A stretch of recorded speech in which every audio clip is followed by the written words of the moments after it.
Hey everybody, welcome to the Destroy Duchenne podcast. We have a really, really special episode here, which is unusual, but it's going to be worth your listen.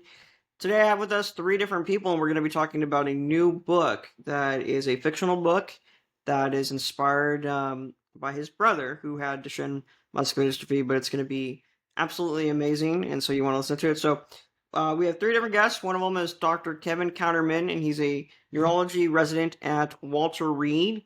If you don't know Walter Reed, that is where the President of the United States is treated. But his late brother, Michael Counterman, talks about his journey with Duchenne, inspired both his medical path and his book, Breakfall. He blends his clinical work with advocacy and storytelling around the Duchenne community. We also have with us Alan, who is an entrepreneur and advocate living with Duchenne muscular dystrophy.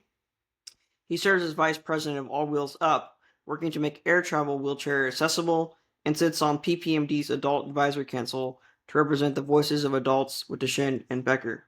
And then we have Buddy Cassidy, who is a longtime Duchenne patient advocate and a PhD candidate in English literature at UC Irvine. He's been a voice in the community since childhood, serving on the FDA advisory committees, helping secure UN recognition for World Duchenne Awareness Day, and mentoring other navigating life with disability. And you might know Buddy from the Sarepta patient representative when they made that huge decision. So that is Buddy. So thank you guys so much for coming on, and it's going to be really cool to have this discussion with all of us. So let's go ahead and first start off with Kevin. I think you know why we're all here. What inspired you to write Breakfall? Well, before I begin, thank you so much for this opportunity to come on the podcast. This is a lot of fun and a great opportunity for us and for our story. Just hearing so much about everything that you've been able to accomplish with Destroy Duchenne, throughout the years has really been inspiring and uplifting. And I guess we have a lot more in common than I initially knew, both kind of through Solid and some of the experiences that my brother had there at that organization and some shared contacts. So this is a lot of fun to be here on the podcast, and thank you again for this opportunity. A little bit about Breakfall, right? So this was something that I was writing in college. It was something that was both cathartic for me to kind of put some of the experiences that I was having with my brother and the difficulties, that he was going through with his disease, to kind of put them down into writing. And then over time, I was like, well, maybe this would be something interesting to share with the greater community. And I was able to have the honor to work with Buddy, who was getting his PhD in English literature. And he helped guide me and edit the story. And one of our big points is that, this isn't my story. This isn't my brother's story. This is written in the third person about the Gallaghers, and they're a Duchenne family. It's set in the 1960s in Boston. And what we're trying to do is write the Duchenne story, a story with themes that we've all lived through each and every day, shared experiences kind of on each and every page. And hopefully we're able to kind of use this book as a way that people can rally around, that they can relate to. And then also, as we'll talk about hopefully later on, using all of the proceeds from the book sales as a donation to a local DMD charity in Massachusetts, Jet Foundation. Oh, that's awesome, and I'm excited to go deep into this and all of it. And what I really think is so interesting, Kevin, which I want you to touch on, is that you're a neurologist, right? That you've been studying neurology, and that's a really big deal for all those with DMD, right? Typically, DMD patients have a neurologist, and so Kevin, I'm really curious, one that you do writing and you do all these things while being a neurologist, but what drew you to neurology? Oh, yeah. I mean, I think I got into medicine mainly because of the experience with Michael growing up. I always liked science, and I wanted to kind of help this community in a more tangible, hands-on way. So I was fortunate to be able to get into medical school, and then I think I also like neurology independent of, my connection with the DMD community. But that was definitely one of the big drivers, was to become a neurologist and to hopefully continue my training in neuromuscular diseases, and maybe at the end of the day, I'll be able to take care of individuals with Duchenne, which would be quite the honor. But that was a big motivation for me. But also, I just really love sciences, biology, and I feel really fortunate to take care of folks with a large spectrum of neurologic disorders, from movement disorders with Parkinson's to other neuromuscular diseases such as ALS, and then your more typical things such as epilepsy and migraine. Oh, definitely, definitely. That's you definitely sound like a very empathetic person, and I kind of have a similar story in some way too, of like being drawn to this field, but through my brothers. I have a younger brother with DMD as well, and then I have another brother who passed away who had severe complications. He had Duchenne as well, but he also had a failed surgery, which led to a massive stroke when he was younger, which led to him basically being confined to a bed his whole life. So been in and out of the ER and around doctors my whole life, for myself and for my brothers. So that's awesome. But I want to get Buddy and Alan in here. So how do you guys know Kevin? Tell me that story. How do you guys all know each other? Alan or Buddy, you can whoever wants to go first, you can go.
And Alan,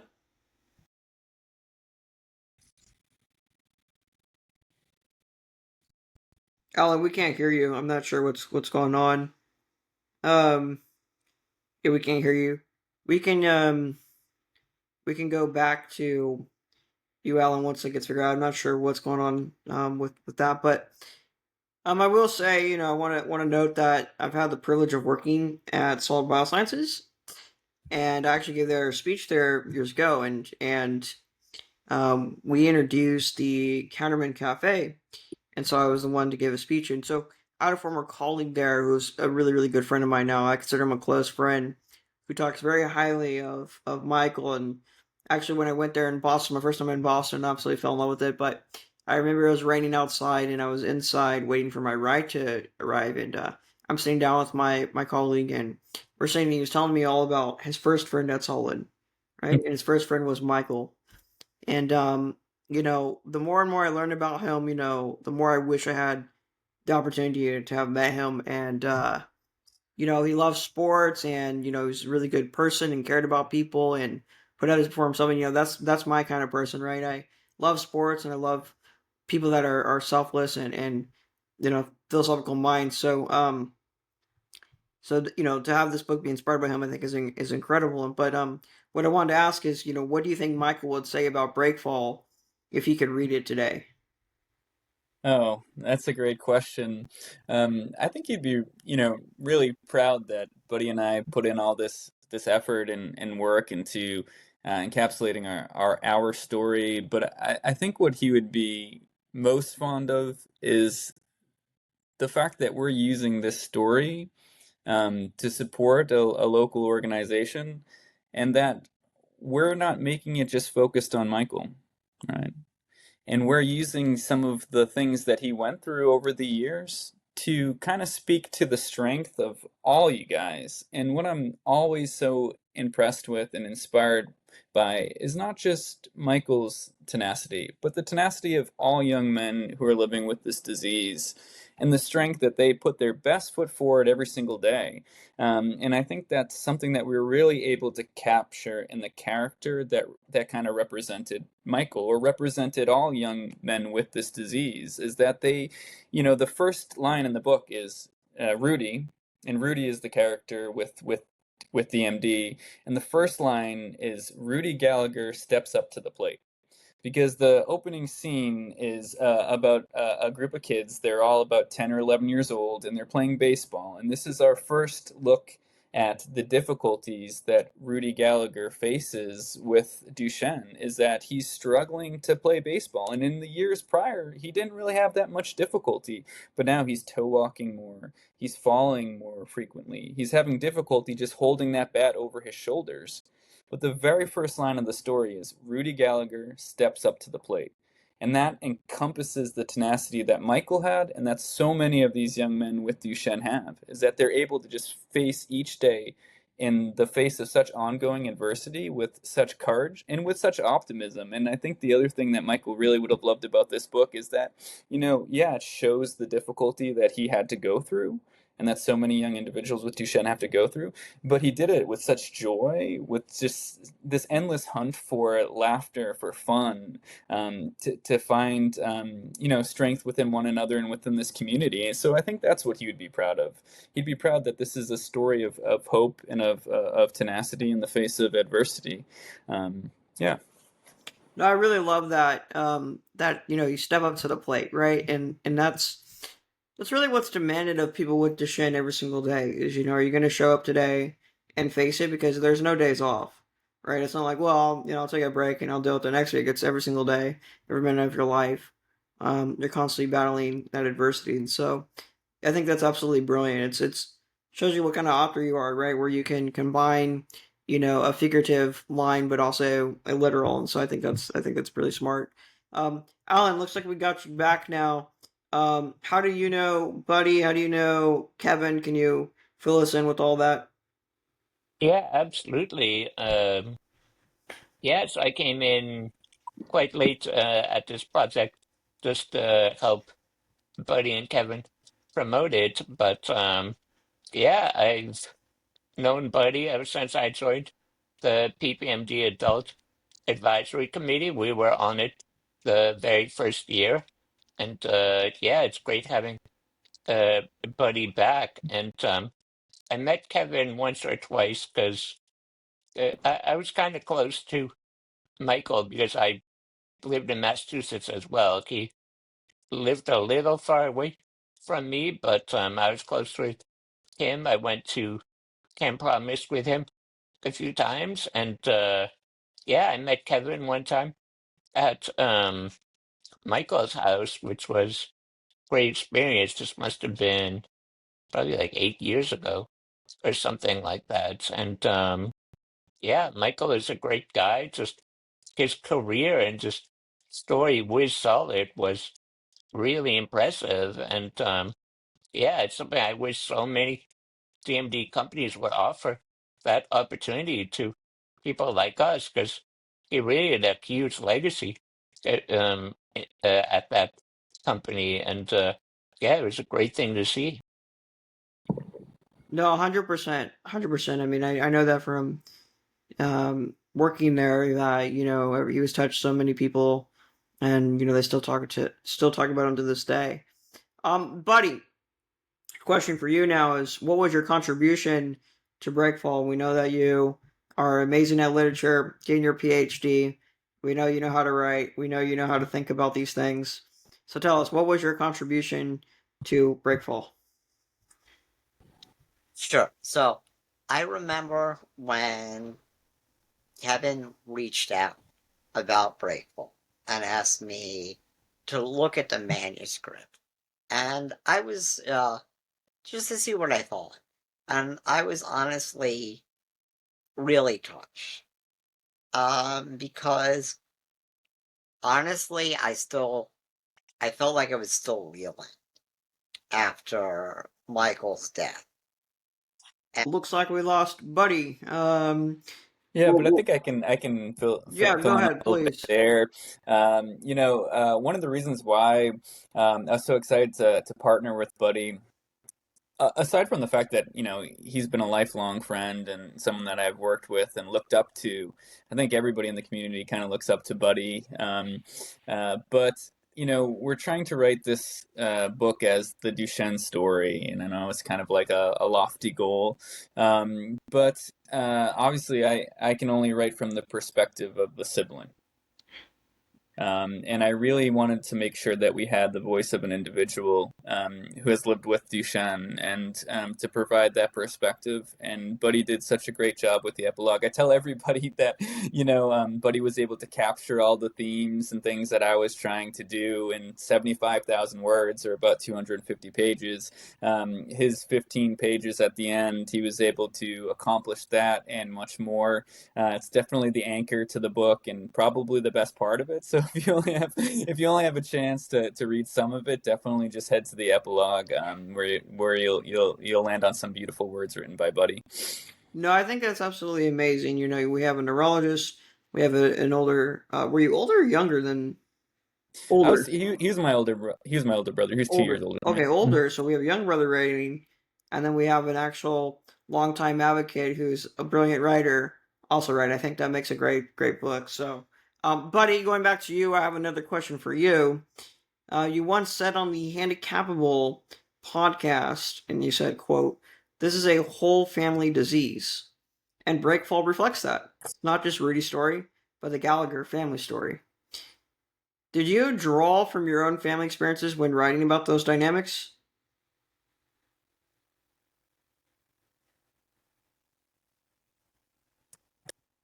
Buddy, I think you might be muted. Oh, we lost Buddy again. I'm not sure what's going on with the internet today. Alan, I'll go to you. We'll go back to Buddy's question, but Alan, I'll go to you. Um, what do you want? Being someone that has advocated so much for DMD, what do you want people with DMD and Becker alike to take from this book, from this project? What do you want them to learn from it? I think just that anyone in that community can be writer. I think Kevin and also you, I've heard nothing but great things about your own book. And yeah, I think yeah, we really hope to make this, ultimately like to reach New York Times bestseller list. And yeah, just grow from there. Like I definitely I want Kevin and Buddy to have great, like, careers as writers. And yeah, I think there's so many great stories in our community that need to be told in any number of ways. I think that should be, the biggest lesson that just like any brother, any parent, like any caregiver could, create a story based on the DMD experience, just that the whole community can rally around. I think that's definitely really good goal, right? That this is something that every family can relate to, right? And I think that's brilliant as well. Um, Buddy, I want to go back to you now that we got you back. You said that this is a whole family disease. Did you draw that from your own family experiences when writing about those dynamics? Yes. Yeah, I would say definitely. So my uncle, Eddie McCarry, actually had Duchenne muscular dystrophy. And born later than Rudy, but his timeline overlaps here. So my uncle Eddie born in 1969, and he passed away at 32 in 2001. So it is the Gallagher's family story was in some ways familiar to me, just because it was a point in time where there was really nothing to treat Duchenne. And yet we still soldiered on. We still found hope. We didn't even know what the gene was at the time. So definitely intergenerational. And there's a Duchenne grandmother that I talk to fairly regularly. Her grandson was actually got the treatment from Sarepta, the first full-fledged gene therapy. And for her family, it's been 100-year history of Duchenne in their family. And then her grandson, is the first to actually be treated. Because, prednisone is sort of a stopgap measure, but not really much of the treatment. And I've been doing some work now with the UN lately to create a sense of a global Duchenne community, and so it's a whole family disease and often intergenerational here or wherever you go in the world. And while things are still difficult, like in the U.S. now for those of us with Duchenne, but I think Breakfall is valuable to give us a global perspective as well. That countries like India and Vietnam, for example, they're hard pressed to find neurologists that can diagnose Duchenne. So I think it's helpful for the entire community, um, just to sort of put things in perspective.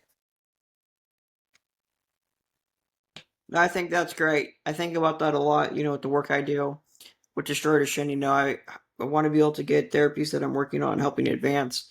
How do we get it to everywhere? Because nobody chooses to be born where they're born. And so I don't think, they should be at a disadvantage because of that. I think they should still have access to hopefully treat such a horrific disease that this is. Kevin, going back to you, why did you decide to make Breakfall take place in the 1960s? Yeah, that's a great question. Um, and I think the reality is kind of unfortunate. I want to write when the disease was at its, most raw, when there really weren't any treatments at all available. And to be able to write a story just within a few years from the origin of the disease progression to kind of the end, and doing so in the 1960s allowed me to kind of be able to tell that whole span of disease progression, but just doing it over the course of 5 or 6 years. No, that makes a lot of sense. And yeah, I actually met some people who their brothers were alive during that time. And I mean, it really puts in perspective the level of gratitude I have for just things like a wheelchair. That's electric, Yeah. like I can only imagine it's hard now with this disease in 2025. I could only imagine what it'd be like with, less technological advances and less, things being wheelchair accessible. Um, Yeah, and that's definitely one thing that I kind of lament about the story in a way is that, I did write it in a different time, in a different space, and for folks, hopefully we'll be able to share the work with, people outside the Duchenne community, and I want them to be able to learn about the Duchenne experience, but then ultimately they're going to be learning about it through a lens in the 60s and 70s where the disease has much different here and now, so that is kind of one thing that I regret in a way. um, yeah, I, for me, I'm inspired by the people that gone through it in the past, and I think I want to honor them by trying to make it better for the future generations by working so hard now, right? So, um, And that's one question I had for you is, yeah, I think when you think about rare disease literature and Duchenne literature, the book that you were able to write, and at such a young age, and all of the work that you've done in subsequent years to kind of to grow off of that, I mean, it's so inspirational.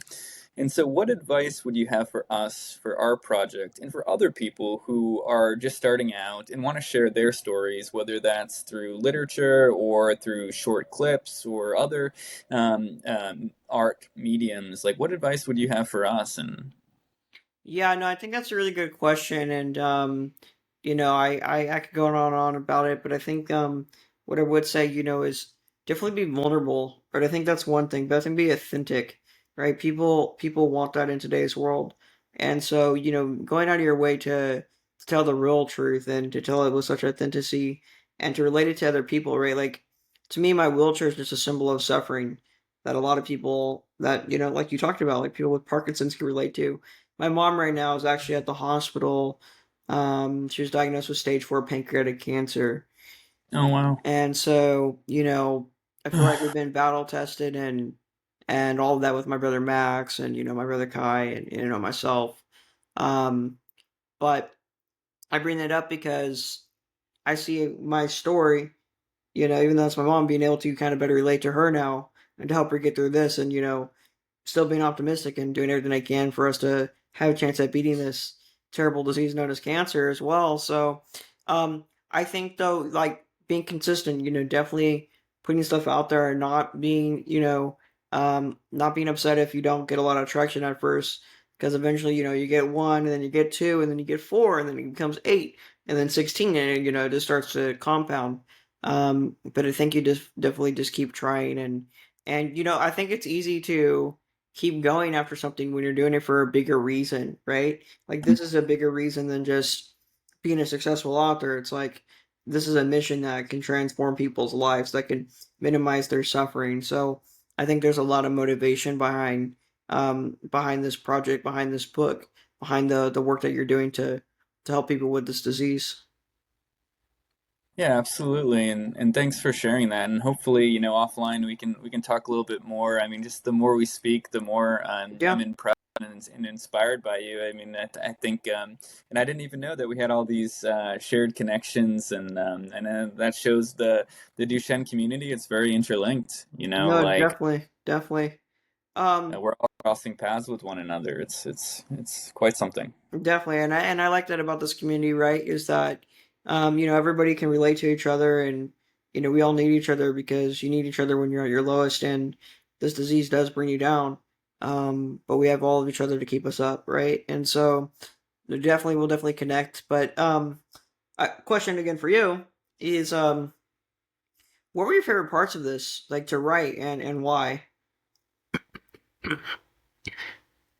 Yeah, that's a difficult question. I think my favorite parts were actually trying to write how the disease impacted not only the nuclear family, but the people in the periphery. The friends who kind of had an outward looking in perspective on what was going on in the Gallagher household and how it impacted them, not only in their day-to-day lives and how they would interact with Rudy, but also how it helped them reflect on the positive things in their life and how they could help this family. I found it kind of challenging because it is hard, and I was wondering what you guys all thought about that aspect of the book and about you know what perspectives our friends and those who support us kind of have, and how that impacts us as we go through this process. Yeah, Alan, I want to get you in. What do you think about Kevin's question? Um, can you repeat it again? Yeah, sure. Sorry, I didn't word that very well. But when you reflect on your friendships growing up and the people who've supported you throughout different stages of this disease, do you think that we were able to capture some of those perspectives in Breakfall? Yeah, I think yeah, absolutely. Like as you were saying, you really talk about the people outside looking in and just um with this disease, like yeah, we still have some people that are very close to us, like friends and even family, but they don't really see so much stuff happening through the families, like, in their daily lives. And yeah, it's an incredibly tough disease to deal with. And just as you were speaking earlier about, we just have a great community, just lifting each other up. And I think that's something that any rare disease community would love to have, because it really makes a big difference. And especially with advocacy, like the DMD community, we're very small, but we've been able to do some like gigantic, enormous things. So I have a question for all of you, which I find really interesting. But what do you think is a problem right now with the DMD community? What could we do better, right? What do you think is missing?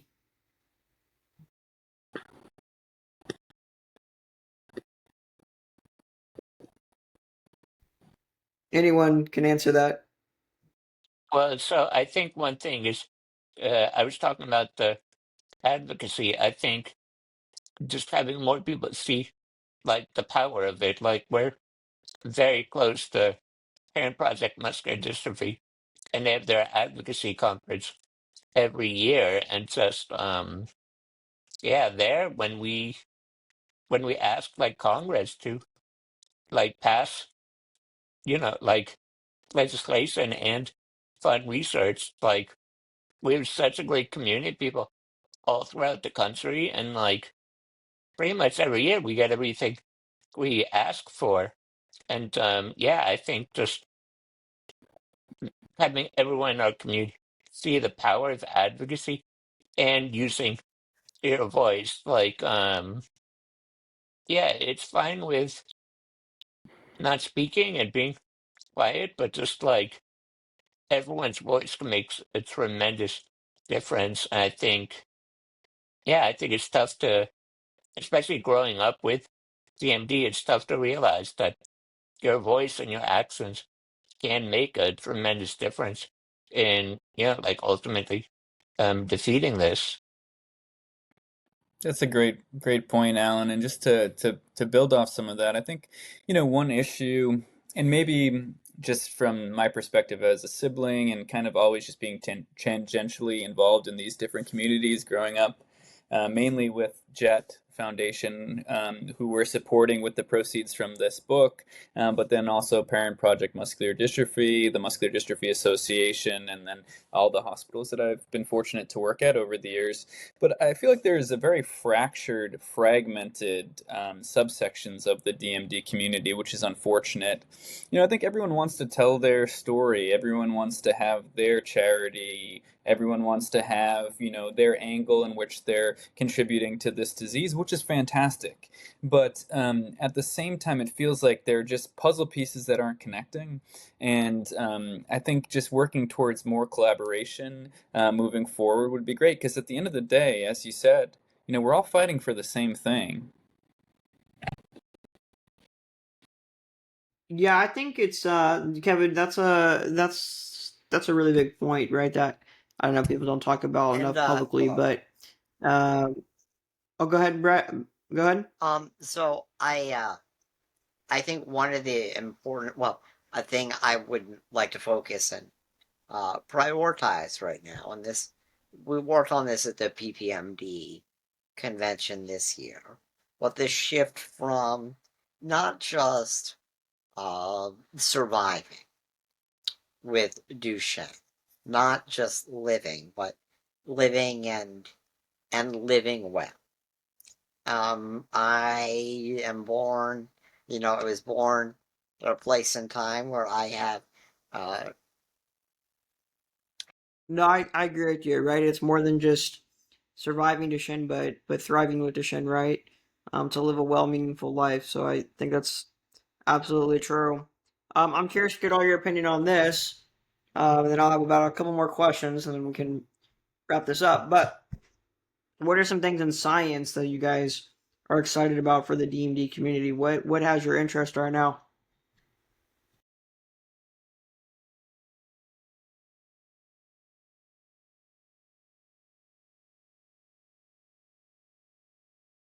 I know, buddy. Go ahead, buddy.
I completely agree with that. I think you solve the cardiomyopathy piece, and this disease looks dramatically different. It becomes a whole different meaning when you're diagnosed. Kevin, do you have any particular therapeutic interests? Yeah, I think the easy answer is gene therapy. It's what everyone's excited about. Sarepta obviously making the first breakthrough in that regards, and then all these other companies that we're close friends with and allies with, of course, Solid, and then many of the other companies, most of which are local to us in the New England area, which is fantastic. And we've actually had a lot of these companies kind of supporting Breakfall, which has been a great experience. But to better answer your question, sorry, I think another answer would be continuing to see the development of some of these anti-inflammatory medications. We all know, prednisone being the cornerstone of this treatment of this disease, at least in terms of symptom mitigation. But developing more and more anti-inflammatory medications that can help, but also mitigating some of the side effects that lifelong steroids can give you. Definitely agree with that. Alan, is there any therapies that you're intrigued with right now? Yeah, I think just with the cardiology stuff, I think some of the treatments like Capricorn, I think it would be huge. And it's unfortunate to see the FDA said no to it um, a couple months ago, but hopefully they reconsider their decision. And yeah, just the future of that, it's up in the air, but I think they'll make the right decision. But I think for me, I'm really excited about like stem cells.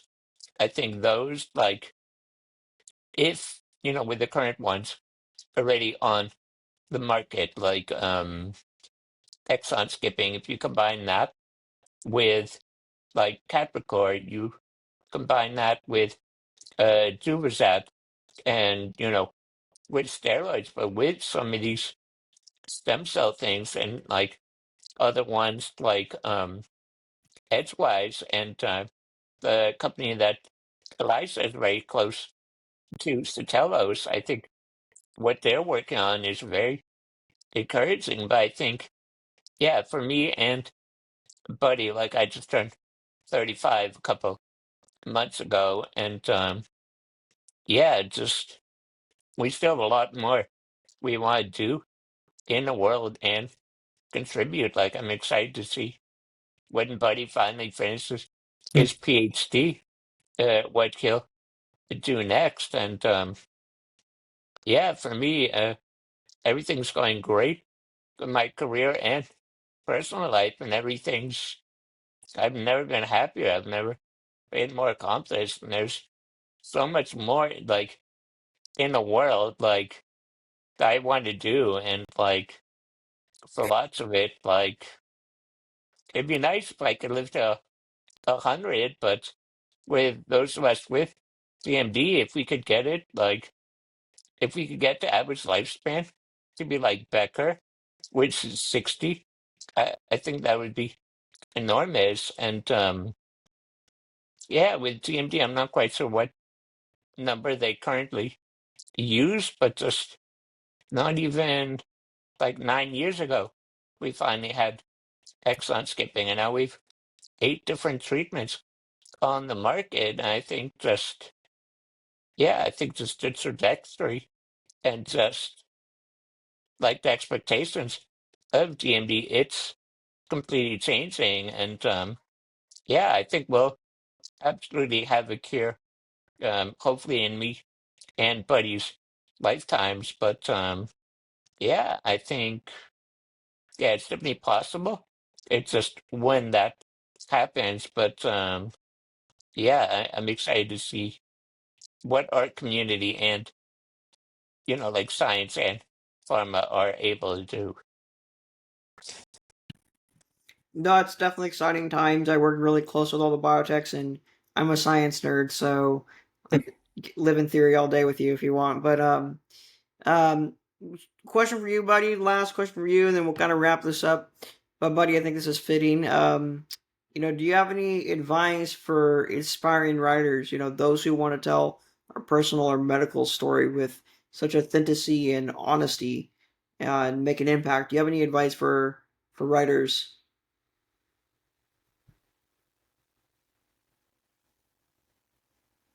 I do. I would actually, well, if you want to make a difference in the world, if you want to go out there and advocate, then you write, and you write what you know. You write your story. And actually, it's funny you mentioned that because that actually sort of coincides with my dissertation. What's the best way of learning? Through experience, right? And if you can't experience the best experience it directly, how do you convey it to others? Through a story. And I even do this in my own teaching. The best way to teach, the best way to convey experience is through a story. And I'd just like to end with a quick story about the first time that I met Michael. I just told Kevin this the other day. Is that, see, with Michael, we have somebody who could have seen it as a tragedy, but he showed us how it's an opportunity for virtue. And, we couldn't, people like us could be angry, could be bitter. We choose not to. And I think us in the community, I think all of us would be better if we share that outlook, that Michael's outlook, and Rudy's as well. Michael couldn't stand to see anyone alone by themselves. So when I was my first PPMD conference, I didn't really know anybody. I mean, I wouldn't say that I'm shy, but it was like a whole new community all at once.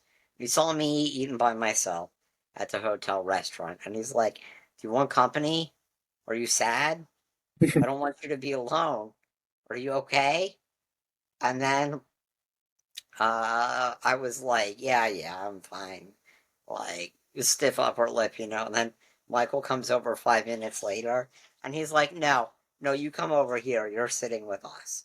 Right? So then and there, Michael decided, one, I wasn't going to be eating alone, and two, we were going to be friends, whether I liked it or not. um, and, I learned a lot from that single experience. No, that's beautiful. And see, I hear these kind of stories all the time about Michael, right? He's the friend that everybody wishes they had. Is how I would describe him, even though I never met him.